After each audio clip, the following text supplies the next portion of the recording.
Do you know the difference between a woman who waits after a fight and one who finds peace regardless of whether he comes back or not? It's not what she does with her hands or her words, it's what she does with her heart while he's gone.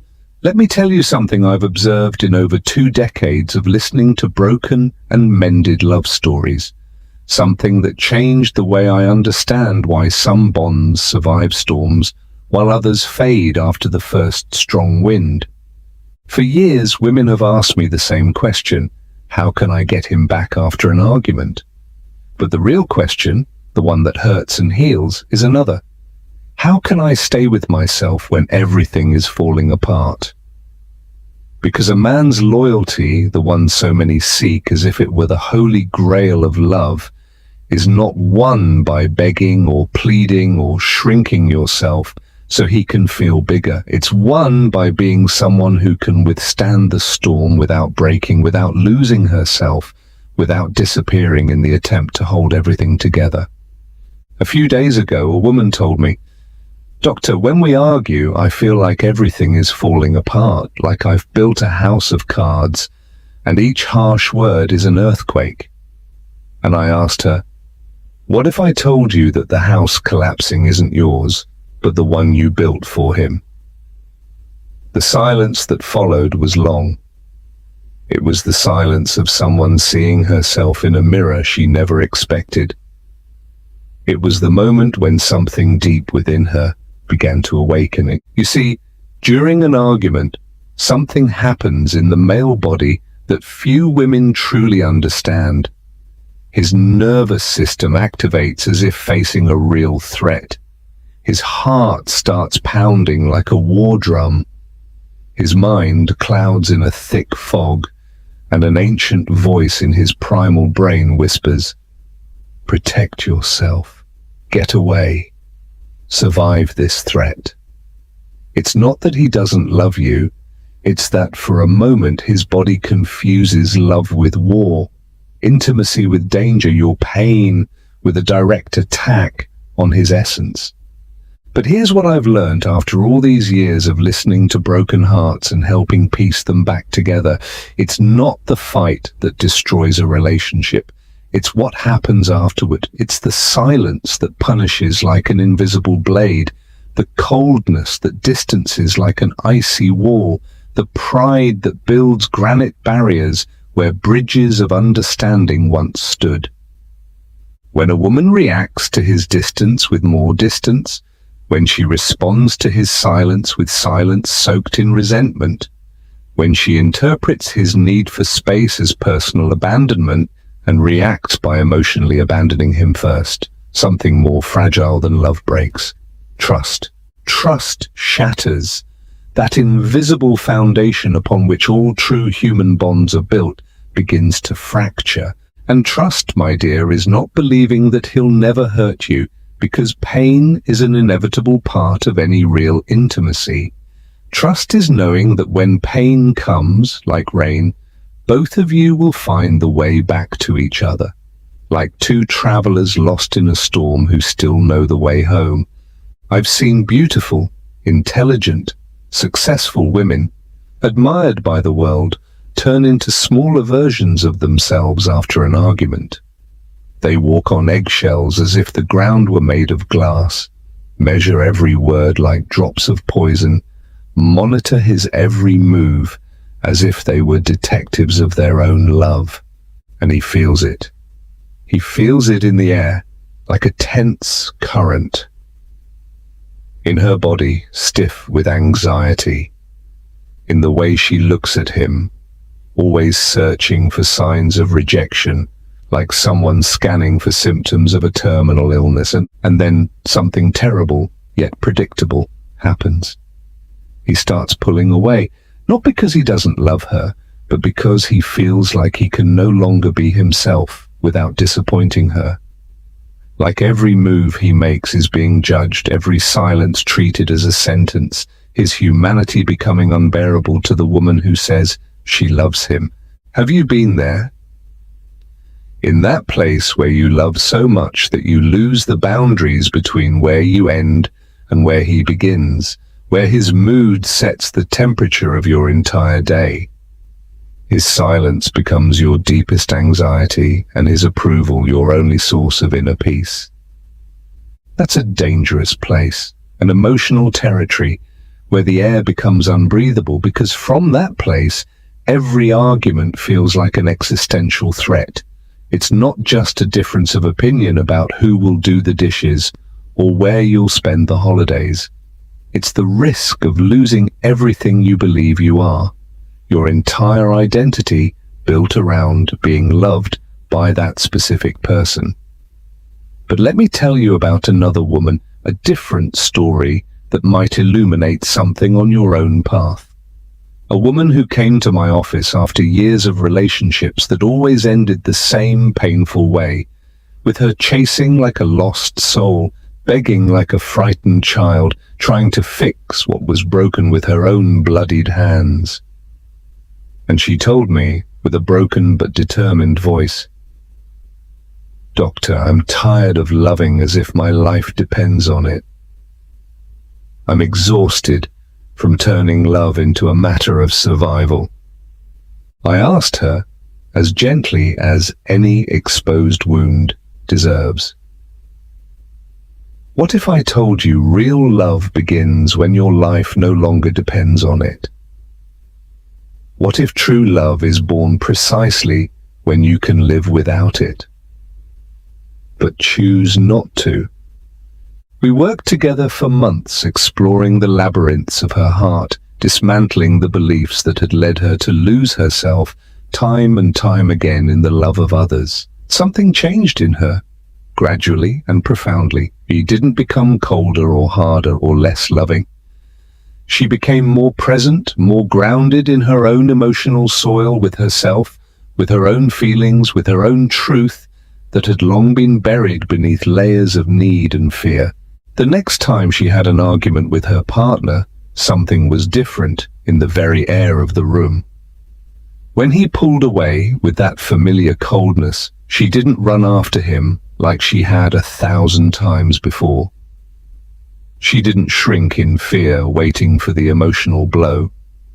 She didn't begin strategizing how to fix things right away. She simply breathed deeply, like someone finding oxygen after being underwater.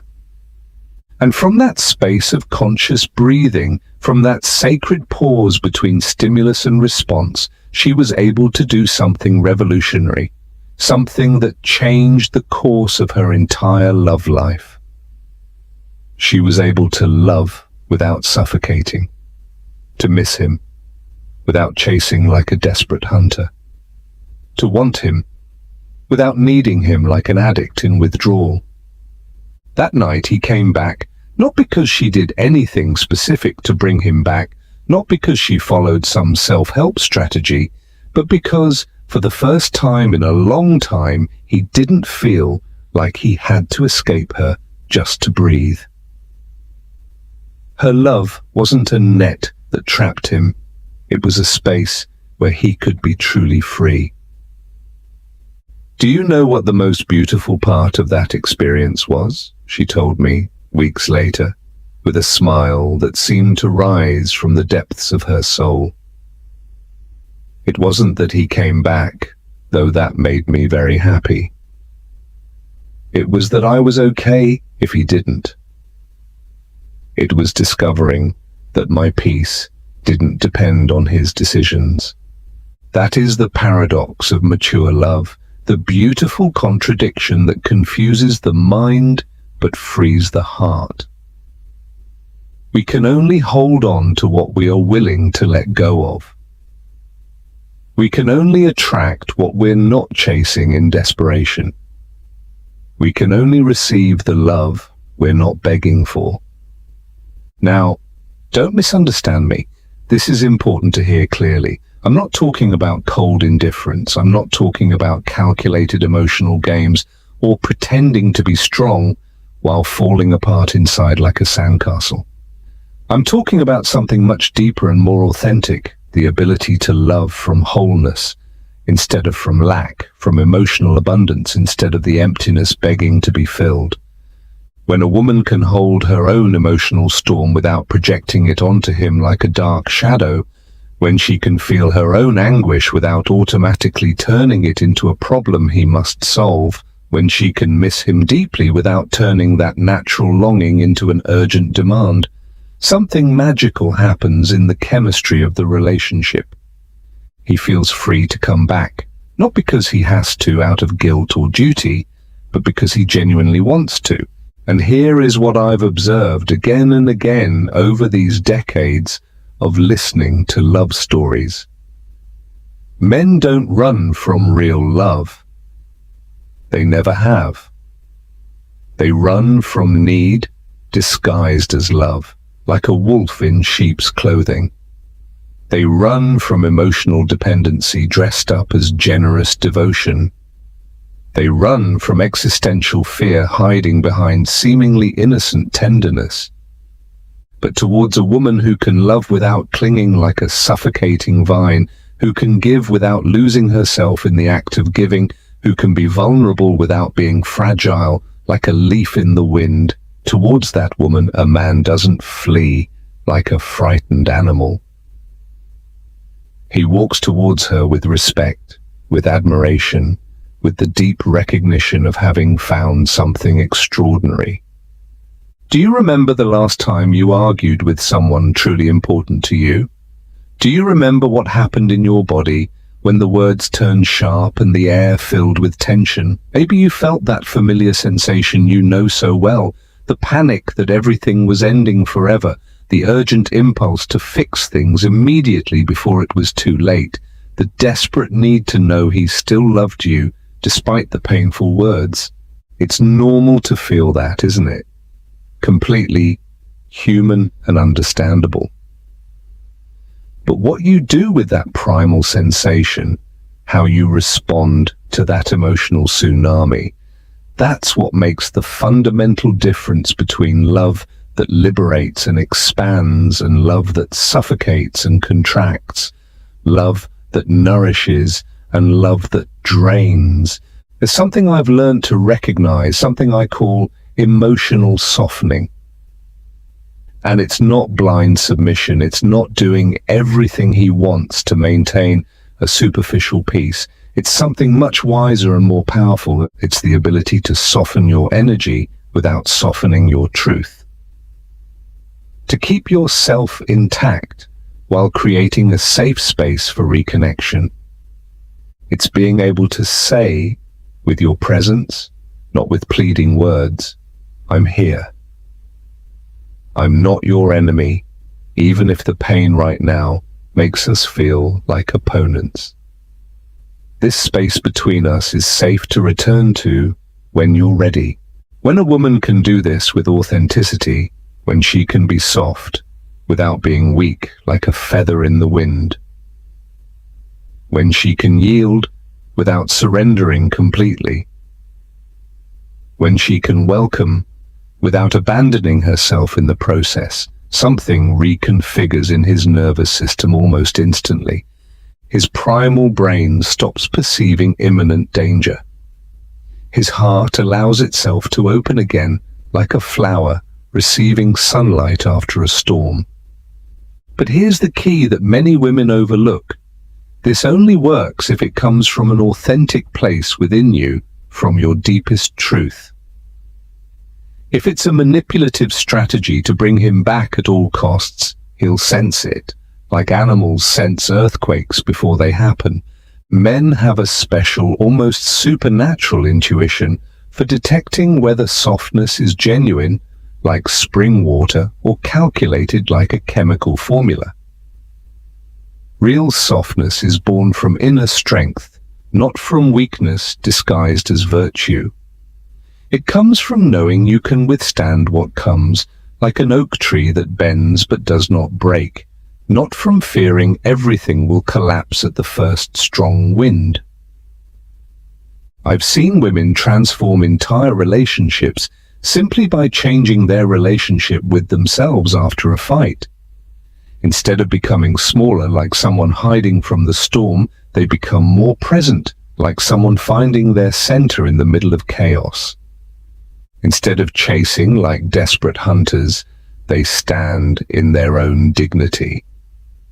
Instead of begging for love, like emotional beggars, they become a space where love can naturally bloom.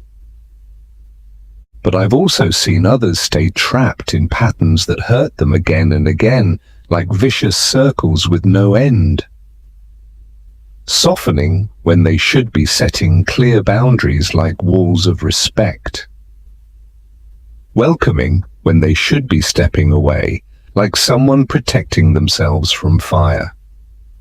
Forgiving when they should be safeguarding themselves, like someone guarding a treasure. Because, and it's important you understand this with total clarity, not every relationship deserves your most precious softness. Not every man deserves your emotional softening. If he uses your tenderness against you like a weapon, if he mistakes your understanding for permission to hurt you without consequence, if he interprets your patience as weakness to exploit, then the answer is not to be softer like someone who dissolves. It's to be clearer, like someone who defines herself. A mature woman knows when to welcome and when to walk away, like someone who understands the seasons of the soul. She knows when her softness will be healing medicine and when it will be poison that destroys.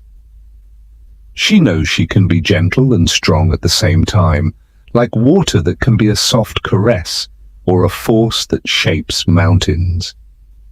That she can love deeply without completely losing herself in the process.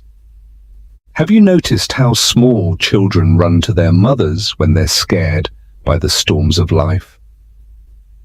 It doesn't matter if mum was angry 5 minutes ago about something they did wrong. They run to her because they know, somewhere deep and instinctive, that mum is unconditional safety, that mum is home, no matter the circumstances. That is the energy of a woman who has learned to love from emotional maturity. She becomes a refuge for the soul, not because she lacks boundaries, but because her boundaries are so clear and loving that they create a truly safe space for authentic vulnerability. In that sacred space, a man can be imperfect without being rejected as a flaw of nature. He can have hard moments without being abandoned like unwanted baggage. He can show his full humanity without losing his place in your heart. But he also knows that this space has invisible but firm rules, that safety is not permission for cruelty, that understanding is not tolerance for systematic abuse, that love is not the absence of limits, but the presence of loving limits that protect the sanctity of the connection. I remember a woman who told me, with tears in her eyes, "Doctor, I think I've been confusing love with emotional rescue. Every time he pulls away like a wounded animal, I feel like I have to save him. From his mood, from his painful silence, from himself. But I'm tired of being the emotional paramedic of this relationship, of always living in emergency mode." I asked her, with the genuine curiosity of someone who truly wants to understand, what if he doesn't need to be rescued? What if he just needs to be seen in his full humanity? Sometimes the most loving thing you can do for a man after a fight isn't to fix his emotional state like you're repairing a machine. It's to trust that he can fix his own. It's not to chase him until he feels better, like someone who can't tolerate discomfort, but to give him the sacred space to find his own way back, like a traveler who knows the way home.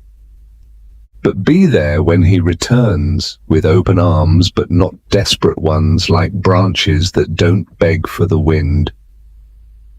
With a heart available but not begging, like someone who offers without demanding, with love that gives generously, not love that demands as payment for a debt.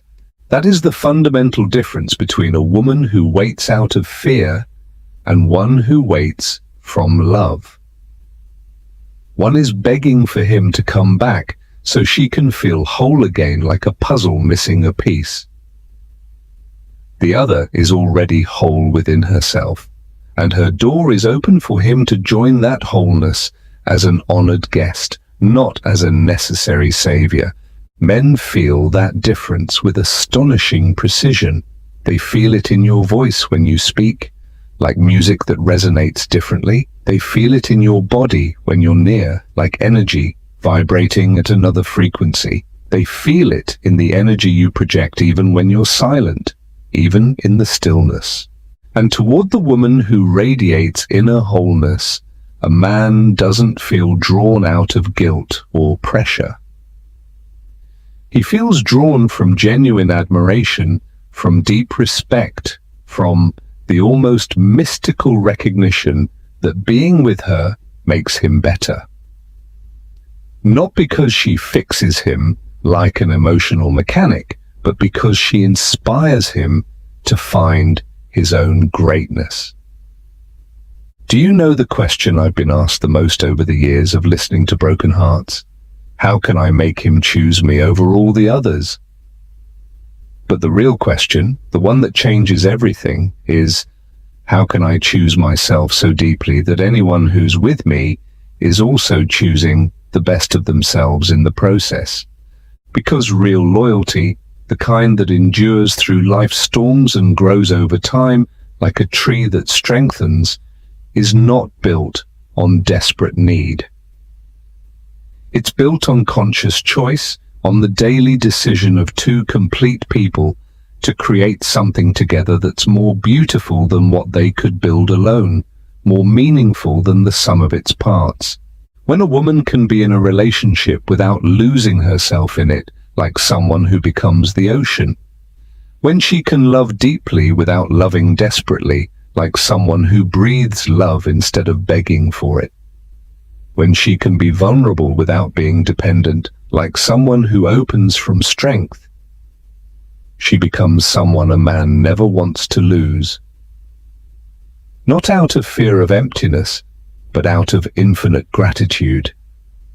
And that gratitude, my dear, is the sacred ground where true loyalty blooms, where real commitment grows, where loves that transcend time are built. I've witnessed incredible transformations that have taught me love is far more powerful than we think. Women who came to my office feeling invisible, like ghosts in their own lives, unvalued like buried treasure, constantly anxious about the next conflict, as if living in a minefield, and who learned to inhabit their own emotional power in a way that changed not only their relationships, but their entire lives, like an awakening that lights up every corner of existence. They didn't become harder, like stones that feel nothing. They became more real, like fertile soil where everything can grow. They didn't become less loving, like hearts that shut down. They became wiser in the way they love, like someone who has learned the soul's secret language, and they discovered something beautiful that forever changed their relationship with love. That when you love from inner wholeness, when you can offer your heart without mortgaging it, like someone who gives without expecting repayment, when you can be entirely your own while sharing your life with another, love stops being an exhausting negotiation where everyone loses and becomes a celebration where everyone wins. That is the kind of woman who is never forgotten. Not because she does extraordinary things to be remembered, like emotional circus acts, but because the way she loves leaves a mark that cannot be erased, like fire imprinted on metal. She doesn't fall into despair after an argument, because she knows her worth doesn't depend on the emotional temperature of her relationship, like a broken thermometer. She doesn't play psychological games, because she knows real love needs no strategy, just like truth needs no makeup.